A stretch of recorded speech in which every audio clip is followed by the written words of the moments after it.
Ya, makanya di samping dua buku ini ya, ini jurnalisme investigasi dan pada buku wartawan, Anda harus download dari internet itu kode etik jurnalistik. Ada dua itu. Ada kode etik wartawan Indonesia, KEWI, singkatannya KEWI. Yang satu lagi kode etik AJI. AJI ini aliansi jurnalis independen, bukan Indonesia. Kemudian lengkapi juga dengan undang-undang pers dan undang-undang penyiaran. Nah, jadi Anda harus dibekali dengan itu. Kenapa? Karena ketika kita melakukan investigasi itu kadang-kadang kita berhadapan dengan hukum. Nah, apakah Anda yang mengambil mata kuliah jurnalistik ini sudah dianggap wartawan? Nah, belum ya, belum. Oleh karenanya gimana caranya? Agar Anda bisa menembus narasumber yang kadang-kadang tidak mau diwawancarai. Itu ada ilmu dan ada triknya. Ya. Pekerjaan seorang wartawan ini dia mirip dengan pekerjaan intelijen. Mirip pekerjaan dengan detektif. Kalau di luar negeri kan ada detektif swasta. Ya mirip-mirip seperti itulah. Dan wartawan ini tidak boleh kalah pinter dengan narasumber. Oleh karena ketika kita mau terjun ke lapangan, itu kita tidak boleh dengan otak kosong istilahnya itu. Tidak boleh dengan kata putih. Kita dibekali dengan pengetahuan. Paling tidak pengetahuan tentang objek yang mau kita wawancarai. Ya, karena ada beberapa wartawan atau ada beberapa narasumber, dia tanya dulu wartawannya itu. Anda mau wawancara saya, topiknya apa? Ya kan? Anda kuasai nggak masalahnya?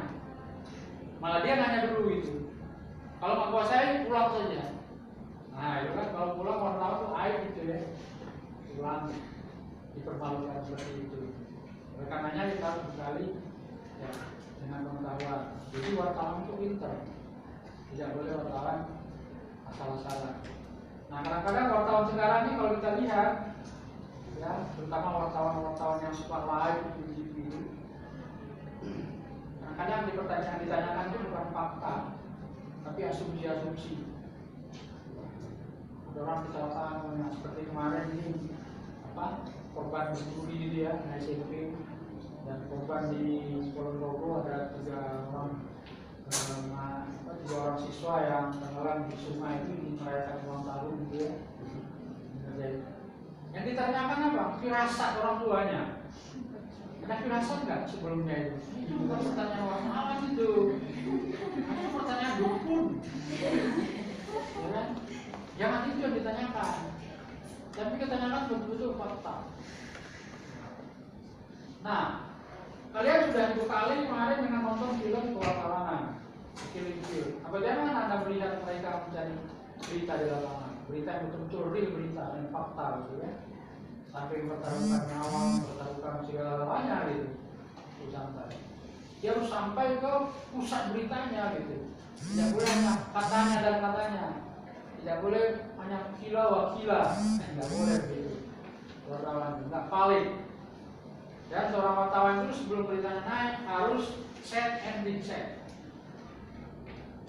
double recheck, triple check, harus selalu gitu, ya, agar berita kita itu valid, agar tidak bermasalah. Nah, kalau orang nanti merasa dirugikan pemberitaan, nah itu masuk di ranah hukum. Ya, meskipun wartawan itu tidak boleh dihukum dengan, kalau berkaitan dengan pemberitaan tidak boleh dihukum dengan menggunakan undang-undang KUHP. Jadi ada undang-undang pers, dia harus diselesaikan secara pers. Makanya ada tahapan-tahapannya. Namanya kita merasa dirugikan oleh pemberitaan, kita menggunakan hak jawab namanya. Ya, ada hak jawab. Nanti kalau kita berselisih baru nanti naik ke Dewan Pers. Nah, wartawan ini enak sebenarnya ya, kerjaan itu dia diminta undang-undang. Kenapa? Karena dia profesi. Minggu lalu kita sudah berbeda profesi dengan pekerjaan. Ya. Profesi ada kode etiknya. Nah itulah kode etik kayak gini. Dan kalian beruntung di negara ini, karena tidak semua jurusan ada mata kuliah jurnalistik. Tidak semua jurusan juga ada kuliah drama.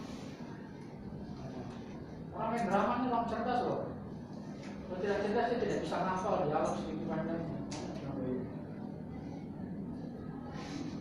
Dialog sedikit panjang itu harus dihafal dan main di panggung itu sudah tidak ada lagi kesalahan. Kalau ada kesalahan, dia harus cerdas melakukan improvisasi.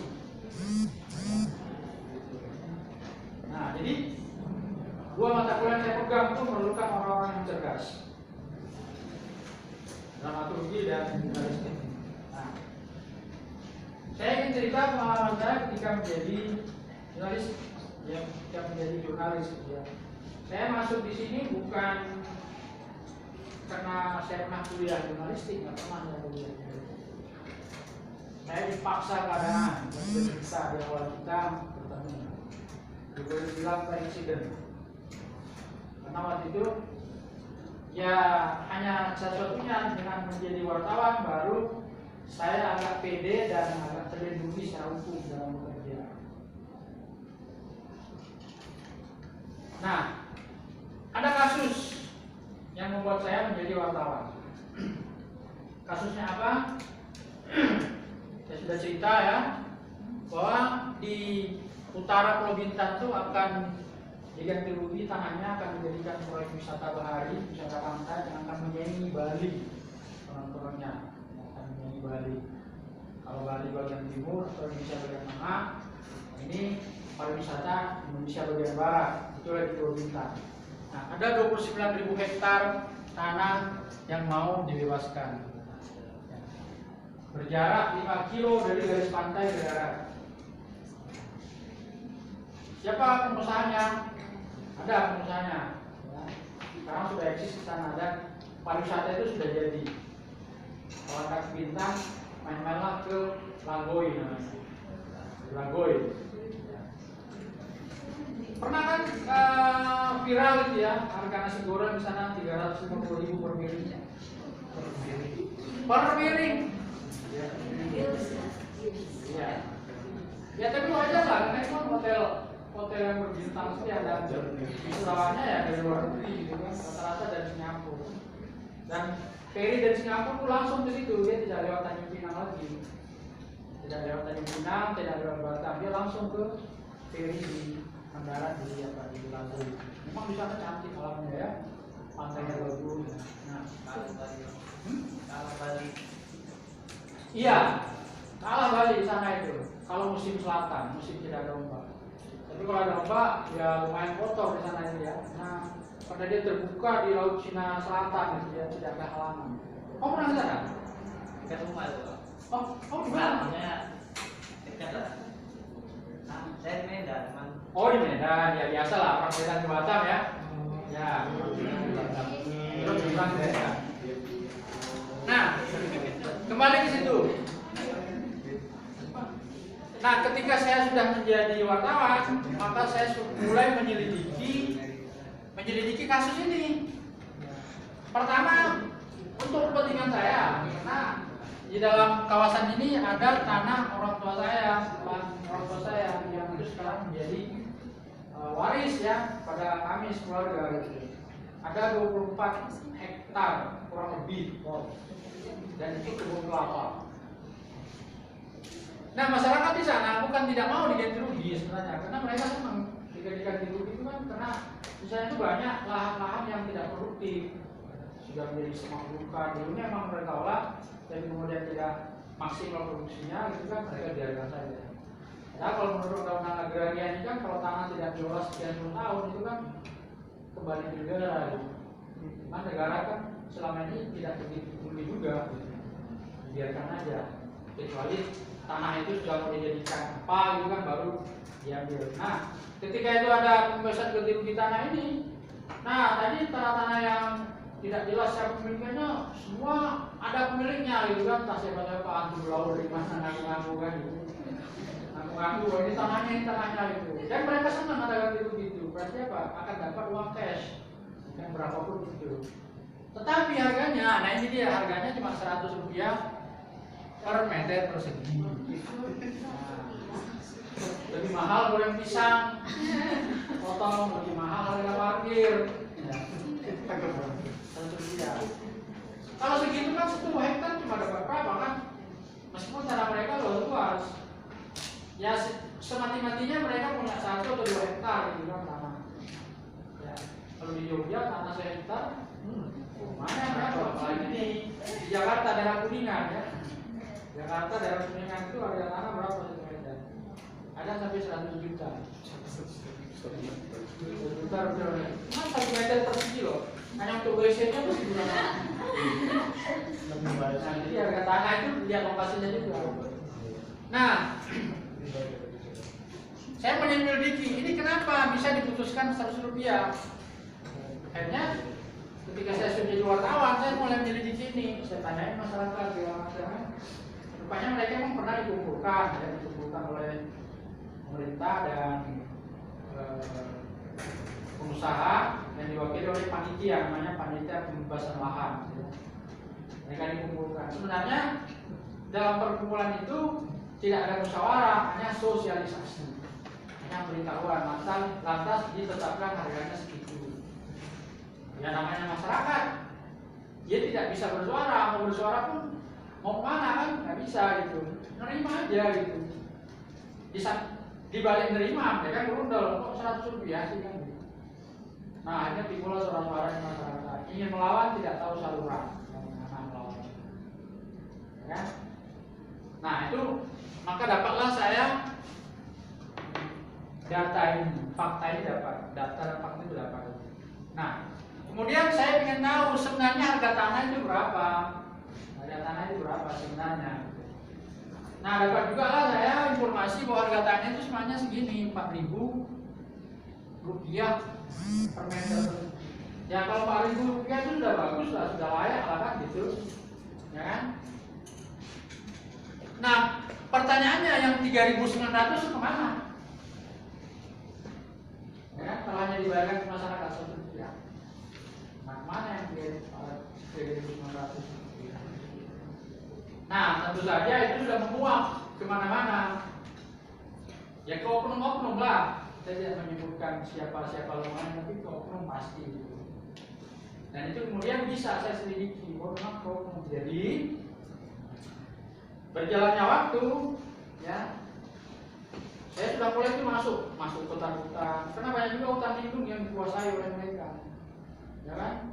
Di samping lahan mereka yang memang dulu mereka punya, ada suratnya alas hak namanya, kalau di Jawa namanya letter C. Karena nanti alas hak akan bisa ditingkatkan menjadi hak milik. Tapi alas hak itu sudah menunjukkan dia sudah diakui oleh negara. Nah yang jadi masalah hutan-hutan lindung itu kan negara yang punya, itu hanya dikuasai oleh oknum yang mengerti tentang hal itu, dan itu nanti akan diukur juga. Kalau hutan lindung biar Rp100 juga sudah untung kan, itu uang gratis namanya kan, gitu. Jadi banyak sekali permainan di sana ya. Nah permainan yang saya temukan itu yang lebih dahsyat lagi, akhirnya masyarakat itu satu persatu melepaskan tanahnya. Nah masyarakat itu diajari oleh oknum-oknum itu. Di panitia itu kan terdiri dari berbagai unsur. Ada dari unsur PU, ada dari unsur BPN, ada dari unsur pemerintahan, ada dari unsur bank, ya, ada dari unsur investor juga. Itu karyawan investor juga itu yang ikut dalam panitia itu semua main gitu. Jadi cara mainnya begini, ya.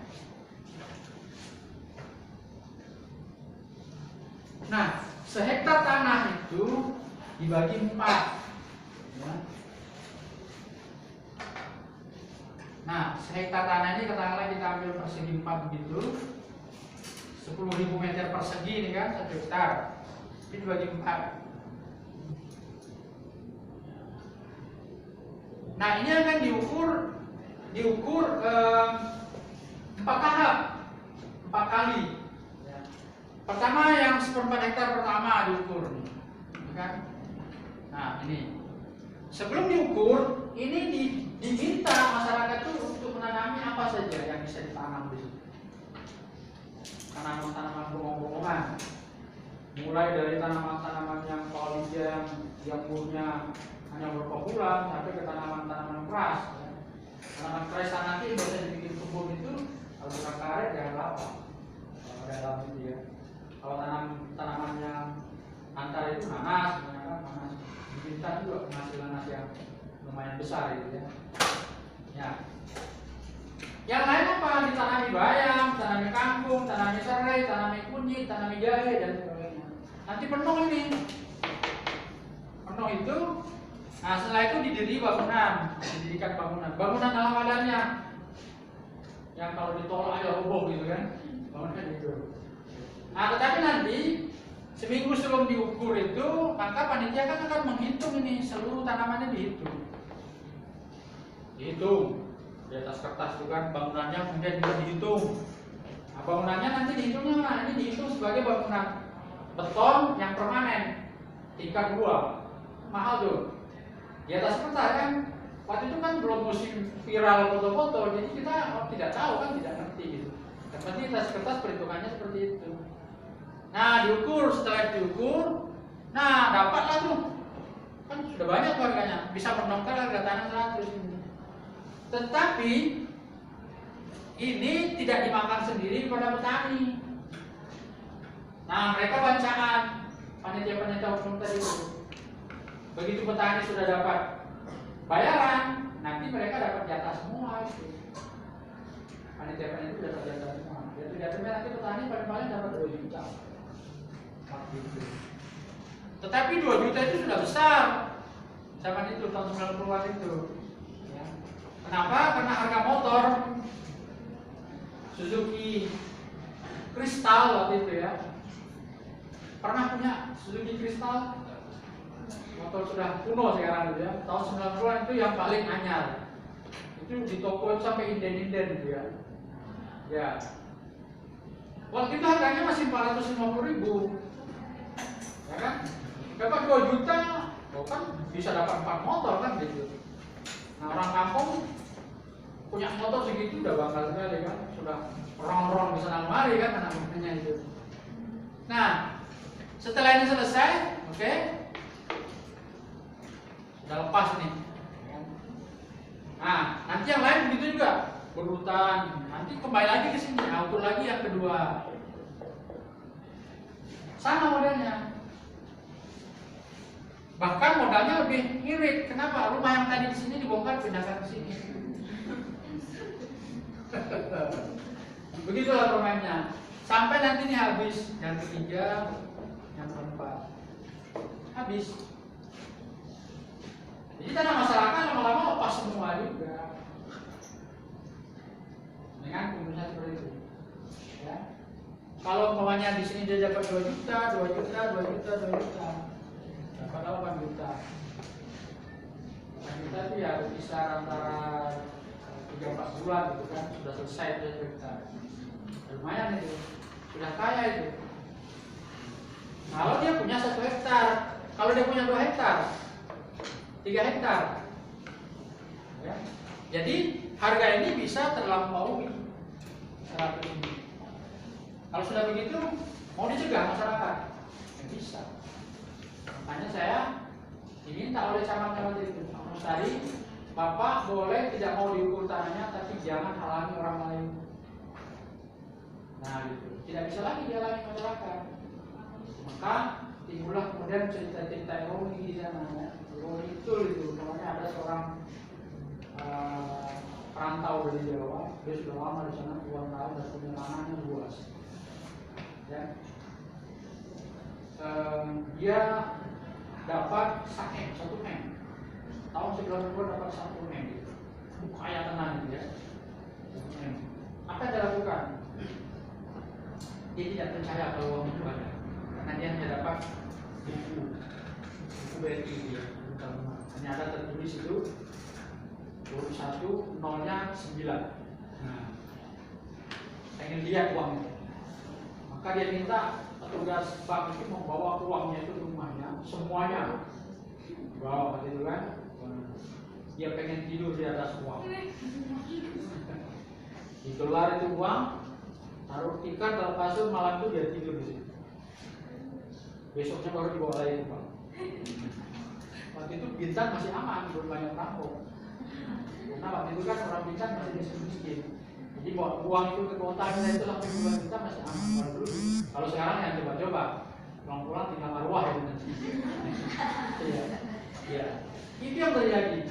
Kenangannya 7, langsung dia beli motor 7 sekaligus. Wah, anaknya 7 ya. Dan itu motor pantang rusak sedikit, tidak masuk bengkel, jual ganti warung. Makanya motor di sana tuh toko motor inden, nunggu seminggu lagi Pak motornya baru datang. Nah, tukang beli motor itu besar waktu itu ya. Nah, ironi seperti itu terjadi, ya. Tetapi biasanya orang ini kalau dapat uang banyak dan dia biasanya bertani, tidak punya feeling bisnis, tidak punya perhitungan, dia lama-lama habis. Karena dia tidak bisa mengolah uang itu. Habis. Ada lagi teman saya, teman di kampung. Dia tidak sekolah sampai menengah gitu ya, di Sumatera SD, tapi dia anak tunggal, anak satu-satunya, Toktil. Dia juga dapat banyak karena warisan, orang tuanya udah meninggal. Dia dapat hampir 1 M, sekitar 800-an juta. Dia punya keluarga kecil, maka gaya hidupnya langsung berubah. Ya kan masyarakat itu yang digandrungi dibikinkan perumahan, yang dibikinkan perumahan pindah ke perumahan. Nah perumahan itu belum ada fasilitasnya, belum ada listrik, ya, pokoknya masih jalan tanah gitu. Begitu dia dapat ganti rugi segitu, dia langsung menjadi orang yang sangat konsumtif. Dia beli motor balap yang ada mereknya Marlboro gitu ya, biasa dipakai balap racing itu. Dia beli 2, langsung dari Jepang, dibawa ke sana langsung. Ya. Rumahnya langsung dia beli genset, nah tidak ada listrik. Dia beli peralatan-peralatan kulkas, televisi. Itu kulkasnya itu tidak satu, dan isinya selalu penuh. Hampir tiap malam pesta, makan-makan. Kalau malam-malam tertentu dia nginap di hotel, kita dipinang. Di ruangan istrinya di hotel, naik motor itu. Sekali motornya rusak, nggak ada spare part, kita dipinang. Dijual lagi ya. Gitu. Pagi dia sarapan kita nyempinang, siang dia makan siang kita nyimpan, malamnya dia makan malam di Batam. Besok motor lagi gitu. Kalau dinasihati, kamu jangan begitulah hidupmu gitu kan. Aku bukan orang bodoh, dia bilang gitu. Aku sudah pernah mengalami miskin. Sekarang aku merasakan hidup kaya itu bagaimana. Nah, rupanya begitu cara dia hidup kaya. Kalau kemarin kita lagi minum di warung kopi gitu kan, orang Sumatera itu kan suka ngopi gitu kan. Dari Aceh sampai ke Lampung tuh paling suka kopi kan gitu. Lagi di Medan.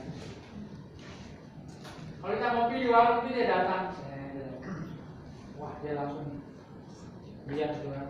Dia lihat rokok kawan-kawan itu. Kalau rokoknya rokok biasa, udah ngarang diambil semua, diambil ditaruh ke kamar. Dia ganti sama Haji Samsu. Mau kawan sama saya, bilang ya rokoknya harus bagus. Gayanya seperti itu. Kalau dia belanja mau pesta, dia tinggal tunjuk aja di barang-barang sama kayak orang toko itu kan. Masukkan di mobil, nanti dia tinggal bayar pakai gepoan itu, pakai ikat itu. Hitung sendiri oke. Pokoknya hitung aja gitu kan. Nanti ada sisanya itu baru kembali lagi. Gaya hidupnya luar biasa, berubah gitu. Tapi dia tidak stres gitu ya. Bayangkan dia beli speedboat, sampai motor di speedboat, beli mobil, beli pickup ya, konon-kononnya mau dagang gitu ya. Tapi nggak biasa dagang ya rugi juga. Lama-lama uang itu habis sampai titik nol, dia jual rumahnya. Dia jual rumah pembagiannya tadi itu, dia bikin lagi gubuk di pinggir sungai, dia tinggal lagi di pinggir sungai itu, dan untuk makan dia minta lagi sama tetangga-tetangganya. Tapi dia tidak stres, tidak gila. Kenapa? Karena memang dia sadar gitu. Saya melakukannya dengan sadar. sadar, saya sudah pernah miskin, pernah kaya, miskin lagi nggak apa-apa. Dia kembali lagi hidup sebagai tukang batu, tukang kulit bangunan, yang gila. Tetapi yang gila ada juga yang gila. Dia dapat hanya 8 juta, begitu dapat 8 juta, malam itu dia pergi ke kompleks pelacuran, habis satu malam, besok paginya dia sudah berdiri di simpang 4, sudah begini. Nah, sudah gila ya kan? Itu ironi-ironi terjadi di daerah-daerah yang gendung. Nah, itu yang saya selidiki. Ya. Saya tulis di antaranya itu, dan kemudian saya kirim berita saya itu di majalah saya, dan kemudian berita itu tidak pernah keluar. Yang saya sudah ceritakan itu Sunan menjadi tinggal 1/4 alamat itu, yang sudah nggak tahu sudah dijadikan perdamaian mungkin kan berita itu. Nah, kemudian apalagi yang saya alami ketika saya jadi wartawan, itu memang nyawa terancam. Nah, nyawa terancam. Saya itu diikuti oleh koronnya, saya diberitahu saya itu diikuti kemana pun seperti itu, diikuti oleh tentara. Saya tidak tahu di mana tentaranya, tapi saya pernah mendapat teror. Di Kulon itu kan banyak perantau ya, banyak perantau di sana, dan saya kan orang Bugis. Perantau Bugis banyak di sana, dan mereka juga punya kedudukan yang tinggi-tinggi, ada kota DPR, ada angkatan darat, ada angkatan laut, masing-masing. Nah, ada salah seorang tetua pemuka masyarakat Bugis sana itu, saya tidak sebut namanya, tapi dia menjadi ketua polisi laut ya, keamanan laut ya. Nah, dia punya senjata, punya pistol. Nah, setelah ketika saya melakukan gerakan ke Jakarta itu, mereka merasa marah dan tersinggung karena ini kok ada orang Bugis yang seharusnya dalam koordinasinya tapi melakukan perlawanan. Maka dia datang ke kampung saya, mobil, sampai di dalam rumah, dia keluarkan pistolnya, dia nembak. Apa yang ditembak? Buah kelapa. Bergaya cowboy. Ya. Di kampung kan orang mana pernah dengar letusan, jarang-jarang. Itu kalau orang kampung pada datang semua. Dia cium itu pistolnya. Oh, sangit gitu ya. Dia bilang, pistol saya udah lama aku pakai, dia bilang gitu ya. Sudah karatan, dia bilang gitu. Itu teror ya, seperti itu. Tapi saya nggak peduli aja gitu kan. Nah, itu saya sudah jadi wartawan kan gitu. Saya nggak peduli. Pikir saya dilindungi undang-undang, saya bekerja dalam terkait yang benar kan gitu. Sebodoh kan gitu. Tapi kemudian beberapa waktu saya juga berhenti jadi wartawan di sana itu karena tidak tahan. Saya sudah cerita bagaimana kelakuan sebagian oknum wartawan di daerah itu, ya kan seperti itu ya.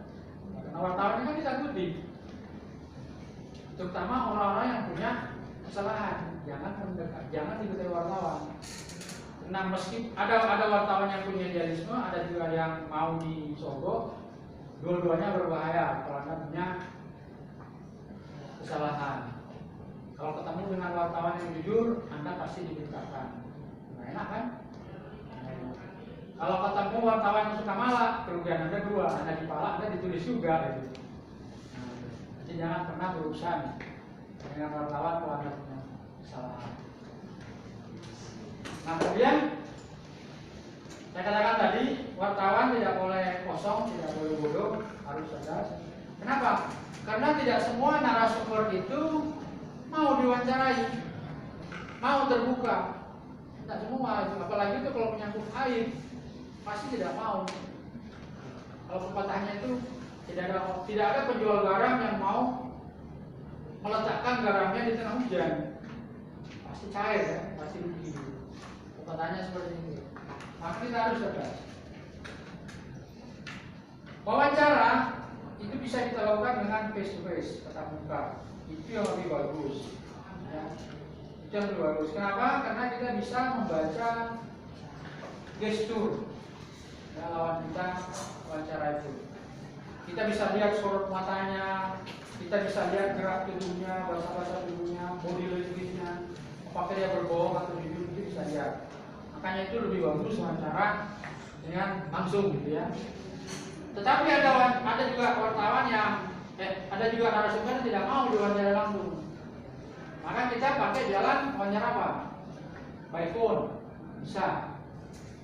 Kalau sekarang mungkin pakai medsos, pakai WA, pakai IG, pakai Line, pakai Twitter, bisa kan gitu. Tetapi kalau wawancara itu kelemahannya apa? Kita tidak bisa melihat wajahnya dan dia bisa menunda menjawab. Dia pikirkan dulu jawabannya. Kira-kira apa ya jawabannya?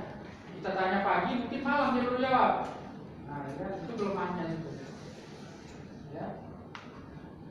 Ada trik satu lagi, itu wawancara tertulis. Tetapi kita harus datang, tidak dikirim via surat, tidak dikirim, maksud saya tidak dikirim via pos. Ini pernah dialami oleh teman-teman saya, tim saya di Batam ya. Waktu itu dia ingin mewawancarai seorang pejabat penting di sana, di setingkat gubernur gitu ya. Narasumbernya nggak mau diwawancarai, mati dia nggak mau diwawancarai. Nah, karena kita sudah tahu dia tidak diwawancarai, maka tim kita membuat pertanyaan tertulis. Kemudian datang ke kantornya, pagi-pagi datang ke kantornya, kita tahu pagi-pagi dia masih ada di kantor pasti. Nah, begitu kita mau masuk, dicegat oleh siapa?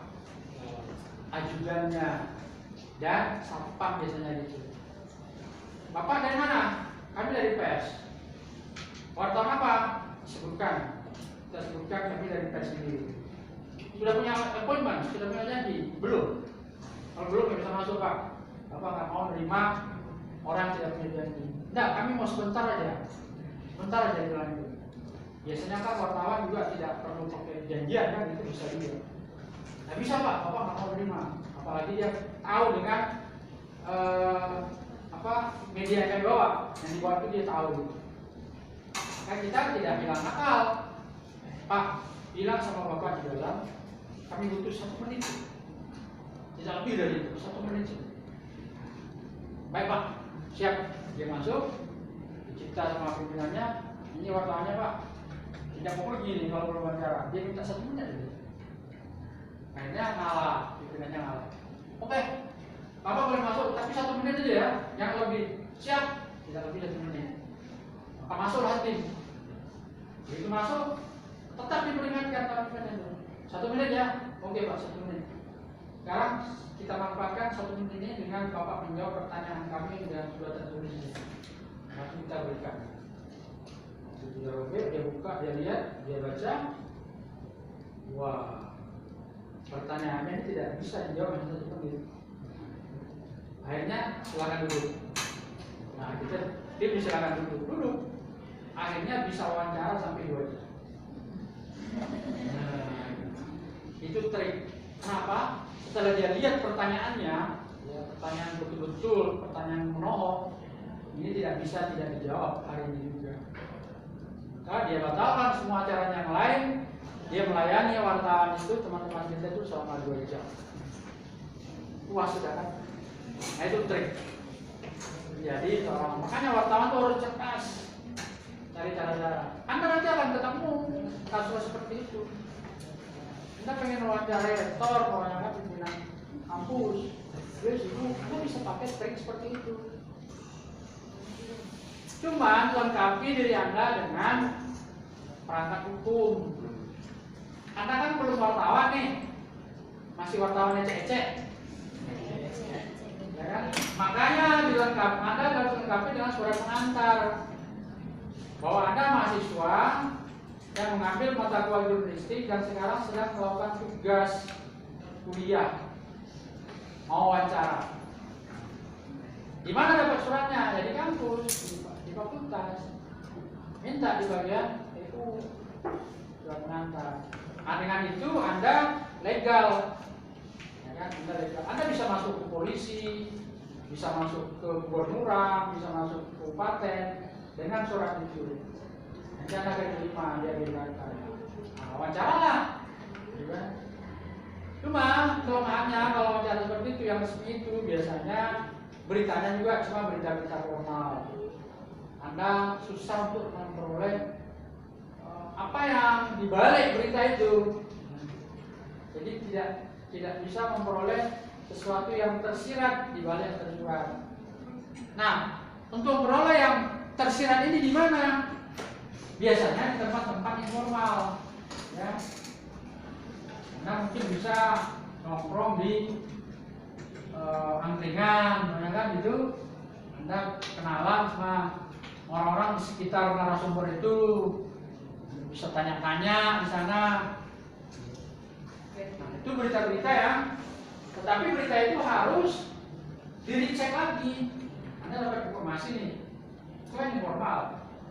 Nah, Anda harus dicek dengan narasumbernya. Nah, ketika mau dicek dengan narasumbernya, itulah tadi Anda butuh bekal surat itu. Terus wartawan dia butuh kartu pers. Dan wartawan memang tidak boleh menyembunyikan identitasnya. Dia mau wawancara, saya dari lembaga ini. Nah, itu kira-kira kerja seorang jurnalis investigasi. Ada nggak jurnalis yang mudah kerjanya? Ada. Ya. Anda jadi saja wartawan adalah lurus. Majalah lurus. Majalah tentang tanam-tanaman, tentang ternak, tentang hobi melihara hewan, berburu buah-buah eksotik. Nah, itu enak itu ya. Bisa jadi nanti Anda diajak tur untuk cari durian yang paling enak di mana. Kali bawang, apa di kali Gesing, ya. Dan duriannya di Dieng, atau cari durian yang warnanya merah. Atau di Jogja ini khasnya kan durian Kencono Rukmi namanya, di Patok. Duriannya kecil, warnanya kuning. Itu durian pernah jadi juara nasional. Sultan paling senang durian itu. Karena durian itu kolesterolnya rendah. Dia rasanya tidak begitu manis. Kalau makan durian itu kayak makan kue yang ada duriannya. Nah, tidak begitu, baunya juga tidak begitu menyengat.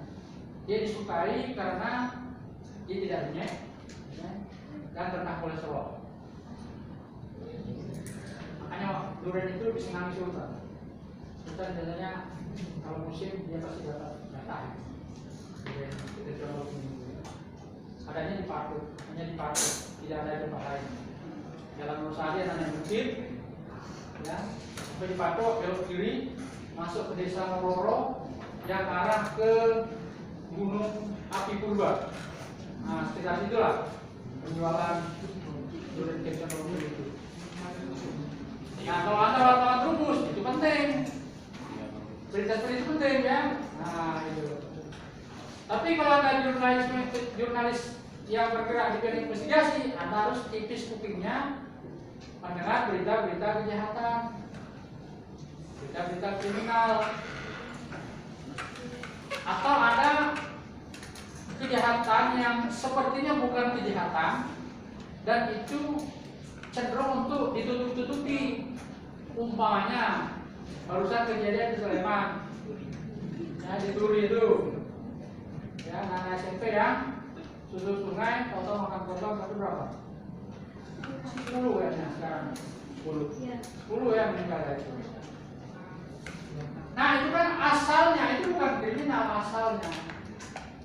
Itu kegiatan pramuka, tetapi salah apa? Gimana salahnya? Salah antisipasi. Di situ ada kecerobohan. Cerobohannya di mana? Mengalaukan kegiatan pramuka susur sungai di saat musim hujan. Yang hujan ini potensi banjirnya besar. Anak-anak pramuka belum pengalaman susur sungai. Anak SMP itu kan belum pengalaman. Ya kalau susur sungai setahunnya cuma senang-senang. Nanti ya, lihat air cebur kan gitu, renang-renang. Waktu dalam, buat arus lah kan gitu. Nah, tentu itu banyak hal yang disembunyikan oleh pemangku kebijakan di sana. Maka itu tugas wartawan untuk menyelidiki kayak apa di balik itu. Bisa nggak Anda membongkar itu? Dan sekarang kan sudah ditetapkan satu kan, pembina pramuganya ditetapkan sebagai tersangka oleh polisi. Nah, kerja polisi dalam hal ini itu mirip dengan wartawan atau jurnalis investigasi, itu mirip itu bedanya. Cuma kalau polisi bedanya dia lanjut ke tingkat penyidikan sampai mengantar ke tingkat pengadilan. Kalau wartawan berhenti pada sampai pemberitaan, nah, sudah dimuat oleh media Anda itu sudah berhenti. Tapi kerja awalnya sama, penyelidik, tanya sana sini. Dan pertanyaan wartawan ini tidak boleh menanyakan hal-hal yang bukan fakta. Banyak sekarang saya lihat itu terutama di TV yang suka live gitu ya, suka live, dia sedang membaca berita di TV. Ada wartawan di Aceh, ada di Medan, dari mana, gabung. Nah, tolong cari anu itu wawancara di sana, wawancara live. Kadang-kadang pertanyaannya itu aneh-aneh. Orang baca perangan ditanya, Bapak supaya keluarganya sebelum kejadian punya firasat apa gitu kan? Kok firasat? Wartawan mau nanya firasat. Itu pertanyaan dukun, ya kan? Bukan pertanyaan wartawan itu. Ya, perbedaannya dukun dengan wartawan yang ditanya firasat. Ya, firasat itu asumsi gitu ya. Itu bukan pertanyaan, itu bukan orang wartawan. Nah, kira-kira seperti itu. Jadi, nah, karena nanti tim Anda banyak, ada 6 orang, 6 atau 5, Anda punya leluasa untuk rapat dulu, menentukan kira-kira mau yang kita selidiki apa. Nah, saya kasih contoh.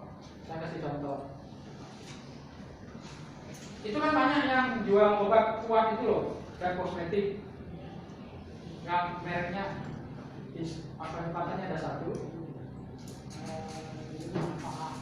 apa Aseng gitu, Aseng ya gitu ya.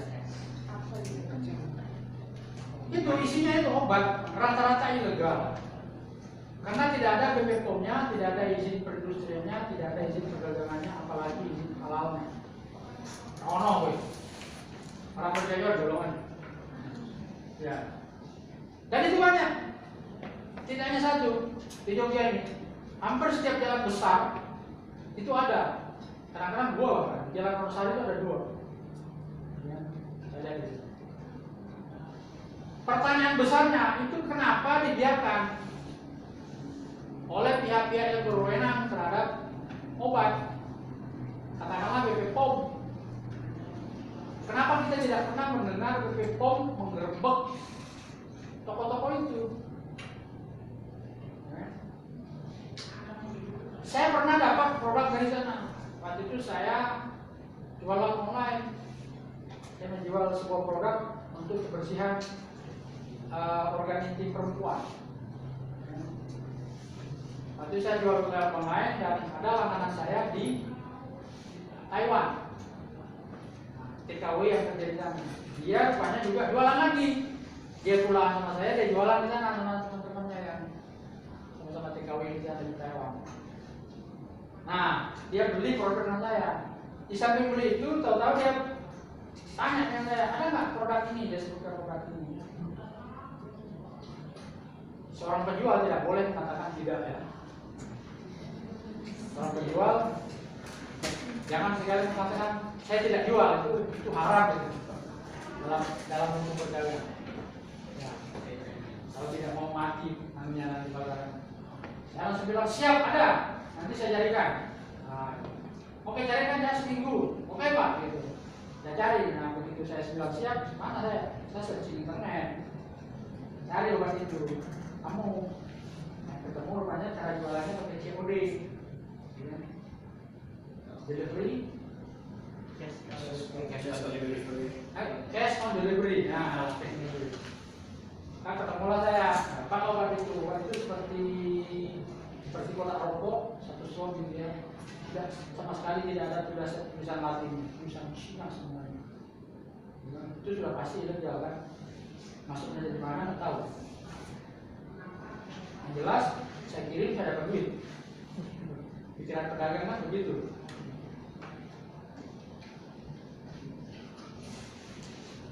Jadi saya tahu, kemudian saya telusuri alamatnya di mana? Di sini.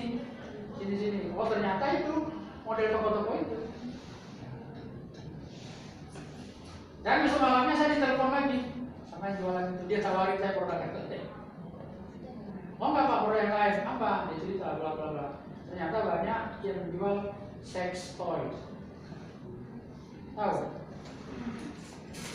Alat untuk memuaskan baik laki maupun perempuan. Alat seks. Itu macamnya banyak. Dari alat yang hanya berupa alat sulit, alat kelamin, sampai kepada boneka. Boneka yang seukuran manusia, yang bisa bergerak-gerak. Dicolok di listrik dia bergerak-gerak, melakukan gerakan-gerakan. Sampai itu yang dijual. Dan di Indonesia itu ilegal, itu tidak boleh ya orang menjual itu. Itu melanggar undang-undang. Tapi undercover dia dijual, ada. Dan dia mau mengantarkan ke tempat kita itu tengah malam. Bahkan kita mau beli boneka nih, yang joglo dan jogloan itu, beli boneka. Dia akan tengah malam supaya tetangga tidak lihat. Gila nggak itu? Di Jogja itu dijual-belikan. Apalagi kota-kota besar yang lain. Kalau di Singapura atau di kota-kota di luar negeri itu di luar secara legal ya. Tahun 2007 saya pernah short course atau kursus pendek di Singapura, di NTU ya, Nanyang Technological University. Itu kita dari rombongan dari Queen ada beberapa dosen baru ya, dosen muda, dosen tua juga waktu itu, dosen tua juga. Kita kursus di Nanyang. Singapura, tahun kita di sana. Nah kalau pas tidak putus, kita jalan-jalan, shopping, beli street, mana-mana aja yang jual kaki lima itu. Ada toko yang jual seperti itu di Singapura, emang dipajang, jadi kita bisa melihat gitu. Berbagai ukuran, berbagai warna, ada yang pink, putih, hitam, ada semua di sana. Tinggal mau beli aja gitu. Legal, di Indonesia itu legal. Karena ilegal, makanya itu kan disembunyikan. Nah itu layak menjadi objek investigasi. Yang lain lagi, namanya contoh kuliner-kuliner yang nakal ya, pengusaha kuliner yang nakal, yang suka mencampur adukan makanannya dengan hal-hal yang haram bagi umat Islam. Ya. Namanya dicampur anjing, babi, tikus, atau barang halal tapi tidak terus terang. Namanya dia jual, saya pernah ceritain dia jual mie ayam tapi ayamnya diganti dengan marmut. Dia tidak terus terang, meskipun marmut itu halal tapi tidak terus terang mengatakan ini mie marmut, tapi dia jual mie ayam. Itu kan salah. Ya, jangan kaget. Itu di daerah Magelang sana itu ada peternakan marmut besar-besaran. Sehari itu bisa sampai 5.000 ekor yang dipotong itu belum kelihatan kok. Ya, karena marmut ini itu manaknya cepat dan banyak. Kecil-kecil ya, besar-besar ya segenggam orang dewasa gitu ya. Dijualnya kemana ya? Itu kan jual mie ayam. Jadi dari perbatasan Magelang ke Jogja ini masuk ya tempat pemasarannya. Rasanya sama dengan ayam leher, warnanya juga putih. Tidak ada bedanya. Kalau anak-anak ya halal, apa? Itu sebenarnya halal. Tapi di mana kejahatannya?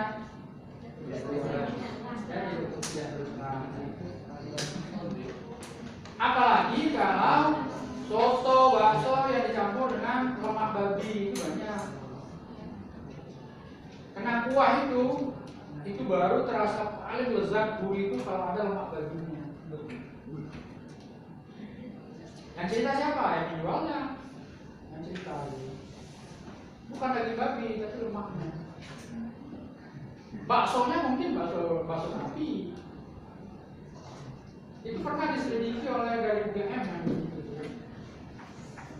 ada seorang dokter di sana di fakultas kedokteran yang peduli hal dia sangat peduli dengan hal dia menyelidiki. Jadi puluhan kintal daging di Jogja itu bedakan daging haram. Ayam ada yang mana? Baik ayam tiren, ayam mati kemarin, ataupun ayam yang disembelih tidak dengan syarat. Ya ada ya di Jogja. Terus gimana kita bisa menghindar seperti itu?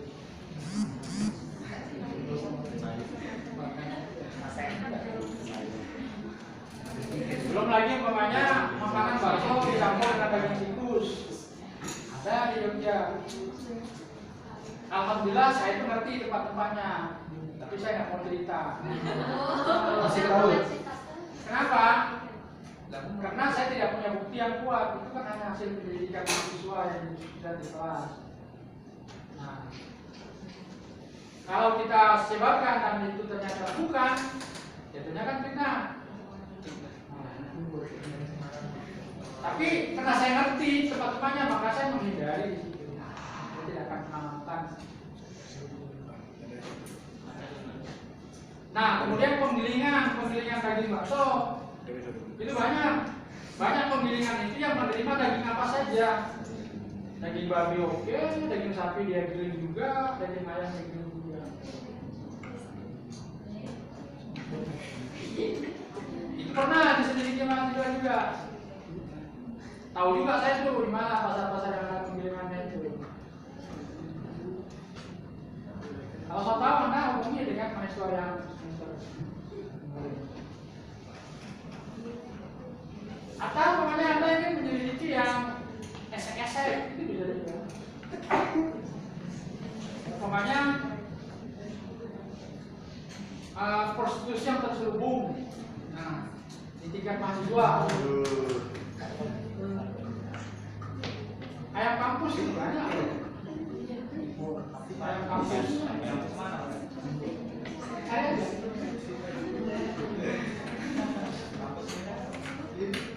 itu saya juga tahu dari mahasiswa juga. Bahkan di Jogja itu ngetren prostitusi online syar'i.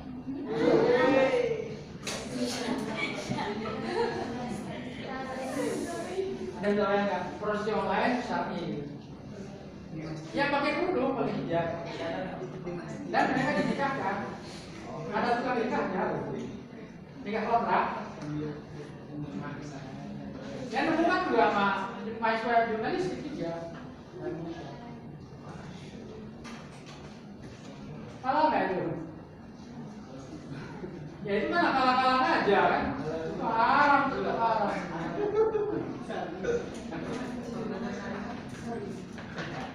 Ditanya syariah di mana? Ya ini karena mereka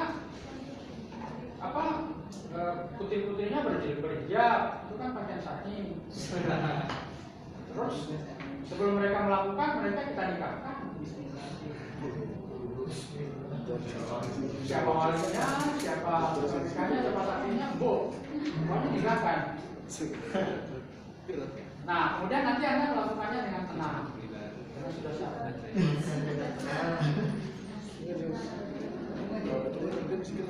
Ada lagi yang meneliti tempat pijit plus. Saya salut betul ya dengan kanan saya itu. Dia bisa sampai masuk ke dalam itu bisa monitor ruangan, bisa monitor fasilitas. Kenapa? Dia tariknya itu yang luar biasa. Dia pinter banget. Padahal cewek bisa jadi sampai sana ya. Ngobrol sama putrinya itu yang mereka biasa pijit plus itu. Triknya itu yang harus kita pelajari. Jadi yang pertama dia pede, tidak pernah merasa gentar. Dan kalau dicegah di sini dia punya jalan berkelit kan gitu, dia bisa masuk. Begitu dia datang pertama, ini Mbak, saya akan ada tamu teman-teman dari Jakarta. Cowok semua nih. Dia sebenarnya malam dan dia butuh tenaga pijit. Nah, mulai dari situ dia masuk. Sudah dari sana terus sampai dia masuk. kita tunggu, dia datang orangnya, bahkan dia dapat kartu nama, saya diberi kartu namanya itu. Di kartu namanya itu bahkan dia mencari karyawan. Kalau Anda namanya ini jadi bekerja di sana, boleh selesai. Datang aja. Karena pekerjaannya juga keluar masuk.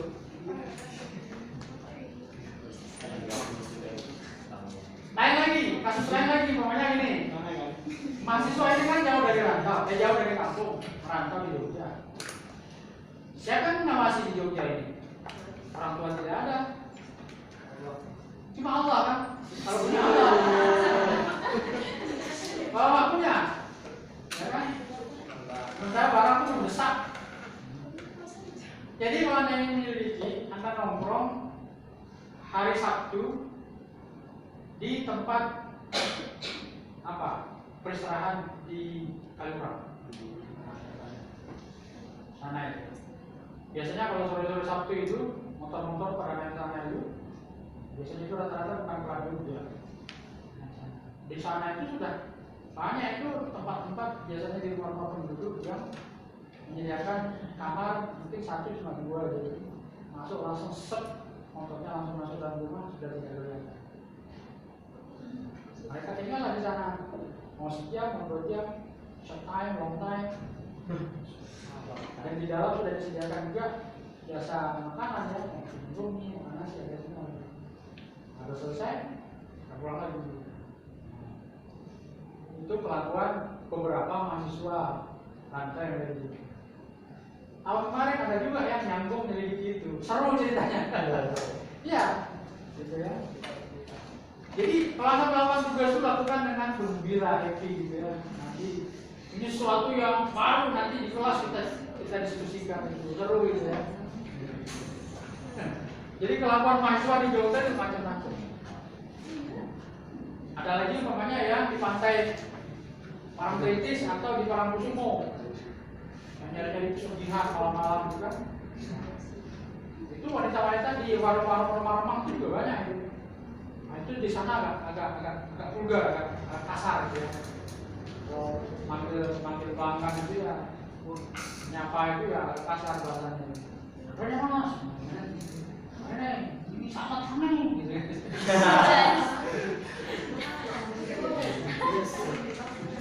Biasanya mahasiswa itu kalah mental juga kalau digituin kan. Apalagi kalau mahasiswa yang alim gitu ya dari pesantren kan nggak pernah tinggal yang begitu-gituan kan. Tapi sekali lagi wartawan tidak boleh kalah mental. Nah, jadi di Jogja ini ya Anda juga banyak lahannya banyak kalau mau serius melakukan itu.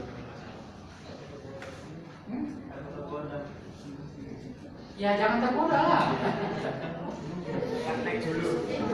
Tergoda ya, ya. Saya punya pengalaman tahun 2007. Saya waktu itu menjadi panitia, ketua panitia halal bihalal. Di Jogja ini kan banyak masyarakat perantau ya. Saya itu tergabung dalam organisasi KR, Ikatan Keluarga Riau. Saya dianggap orang Riau. Saya juga tergabung dalam KMPKR, Keluarga Masyarakat Provinsi Kepulauan Riau. Saya juga dianggap anggota KKSS, Keluarga pokoknya Sulawesi Selatan gitu ya, Sulsel ya, KKSS, Keluarga Kekerabatan Sulawesi Selatan. Nah, tetapi saya lebih aktif di KMPKR. Waktu itu saya 2007 jadi ketua panitia.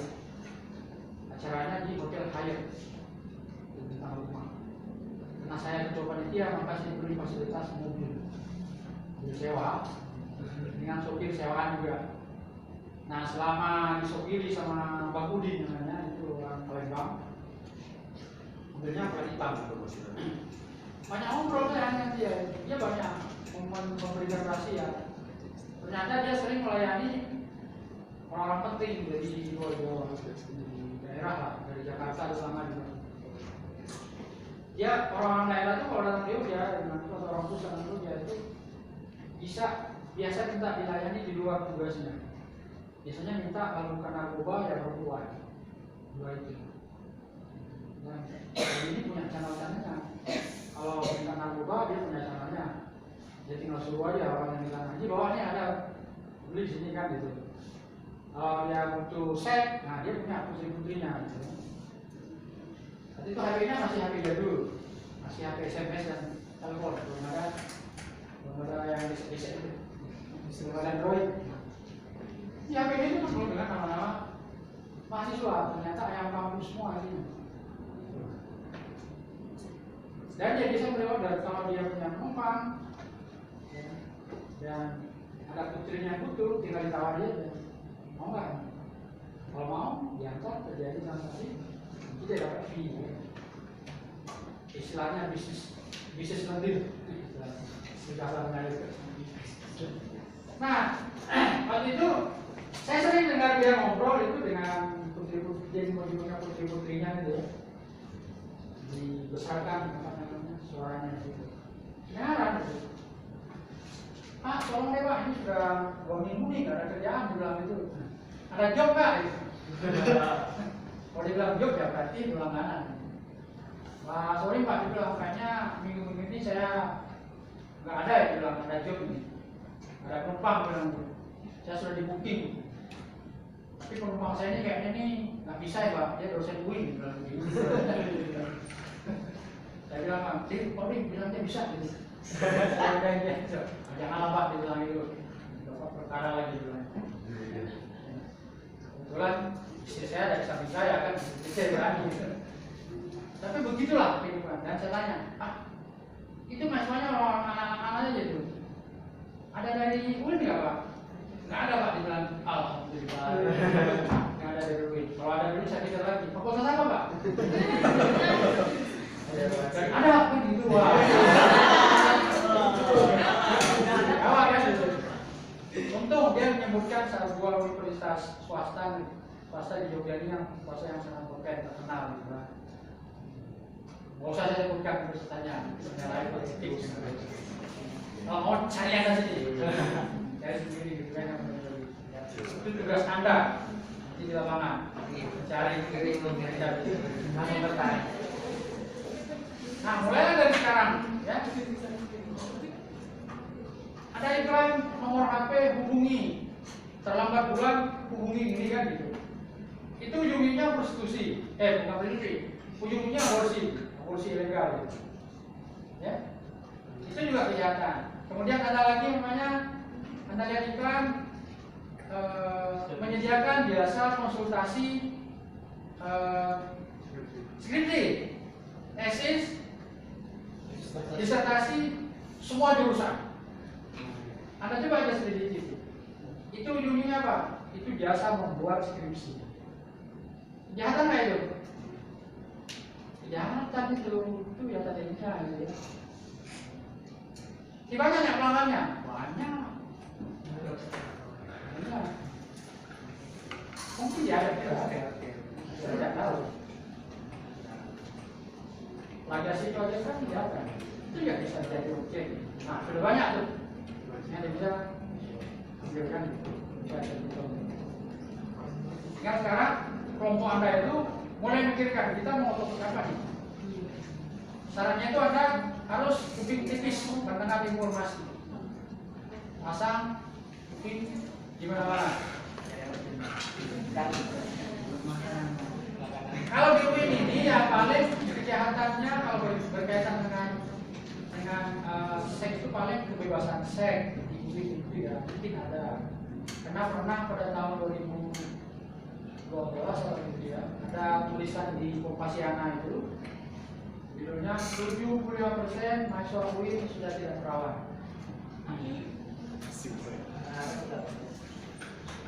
Kalau saya mengatakan bukan 75% tapi 100%. Kenapa? Karena penelitian itu tidak valid. Dia bermasalah dalam sampelnya. Yang ditanyai adalah mahasiswa-mahasiswa yang memang nakal. Biasanya mahasiswa aktivis yang suka pulang malam, yang banyak di Belambangan. Yang diwawancarai juga hanya beberapa orang. Boleh bilang hanya sekitar 5, tidak naik 10 jari itu yang diwawancarai. Kalau sampelnya hanya itu, ya 100% itu.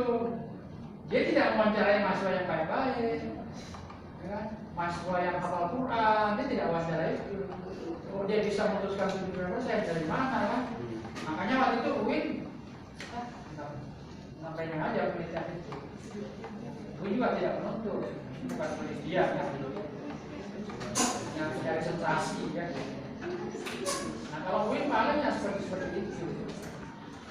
Tapi kalau itu menjadi sebuah fenomena yang umum, nah itu layak diselidiki.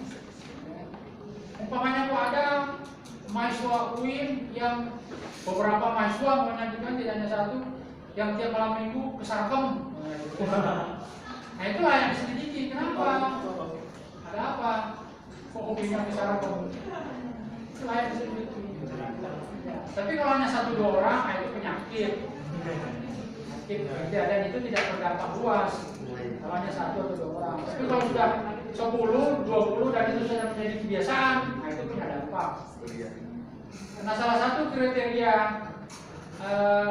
perkara yang akan diselidiki dalam investigasi ini adalah punya dampak kepada masyarakat. Ya dampak luas. Apakah berdampak secara langsung atau tidak langsung? Nah seperti itu.